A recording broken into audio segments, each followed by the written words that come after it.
सुकरात, Socrates, पश्चिमी दर्शनशास्त्र के सबसे प्रभावशाली जनक माने जाते हैं। उन्होंने इंसान को सोचने का एक नया नजरिया दिया। आइए उनके जीवन, दर्शन और सिद्धांतों को विस्तार से समझते हैं। प्रारंभिक जीवन और परिचय। समय काल। उनका जन्म 470 ईसा पूर्व के आसपास यूनान, ग्रीस के एथेंस शहर में हुआ था। पारिवारिक पृष्ठभूमि। उनके पिता सोफ्रोनिस्कस एक मूर्तिकार थे और मां फेनारेट एक दाई, मिडवाइफ, थीं। सैनिक जीवन। दार्शनिक बनने से पहले उन्होंने एथेंस की सेना में एक सैनिक, होप्लाइट, के रूप में पेलोपोनेशियन युद्ध में भाग लिया था, जहां उनकी बहादुरी की बहुत प्रशंसा हुई थी। सुकरात की अनोखी कार्यशैली। कुछ न लिखना। सुकरात ने अपने पूरे जीवन में एक भी किताब नहीं लिखी। उनका मानना था कि लिखित शब्द विचारों को बांध देते हैं। बाजार में संवाद। वे एथेंस के बाजारों, अगोरा और सड़कों पर घूमते थे। वे आम लोगों, राजनेताओं और बुद्धिजीवियों से गंभीर सवाल पूछते थे। सादा जीवन। वे बहुत सादा जीवन जीते थे। वे अक्सर फटे हुए कपड़े पहनते और नंगे पैर घूमते थे। उन्हें धन दौलत से कोई लगाव नहीं था।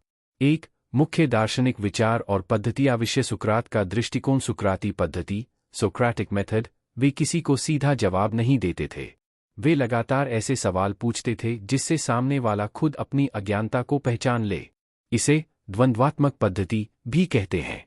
सच्चा ज्ञान। उनका एक प्रसिद्ध कथन है, मैं केवल एक ही बात जानता हूं कि मैं कुछ नहीं जानता। उनके अनुसार अपनी अज्ञानता को स्वीकार करना ही ज्ञान की पहली सीढ़ी है। सद्गुण ही ज्ञान है। Virtue is knowledge. वे मानते थे कि कोई भी व्यक्ति जानबूझकर बुरा नहीं बनता। यदि किसी को सही और गलत का सच्चा ज्ञान हो तो वह हमेशा सही काम ही चुनेगा। आत्मा की शुद्धि। उनके लिए शरीर की सुंदरता या धन दौलत से ज्यादा जरूरी आत्मा की भलाई और नैतिकता थी।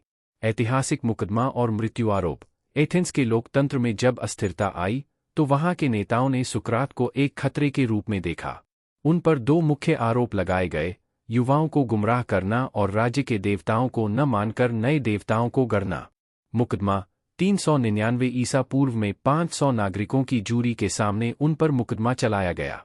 सुकरात ने अदालत में माफी मांगने या एथेंस छोड़कर भागने से साफ इनकार कर दिया। हेमलोक का प्याला। उन्हें मौत की सजा सुनाई गई। उन्होंने बिना किसी डर के, मुस्कुराते हुए हेमलोक, एक घातक जहर, का प्याला पी लिया और अपने सिद्धांतों के लिए शहीद हो गए। उनकी विरासत। डिसाइपल्स। सुकरात की मृत्यु के बाद उनके विचारों को उनके शिष्यों ने जीवित रखा। उनके सबसे महान शिष्य प्लेटो थे, जिन्होंने सुकरात के संवादों को किताबों जैसे द रिपब्लिक और अपोलॉजी के रूप में लिखा।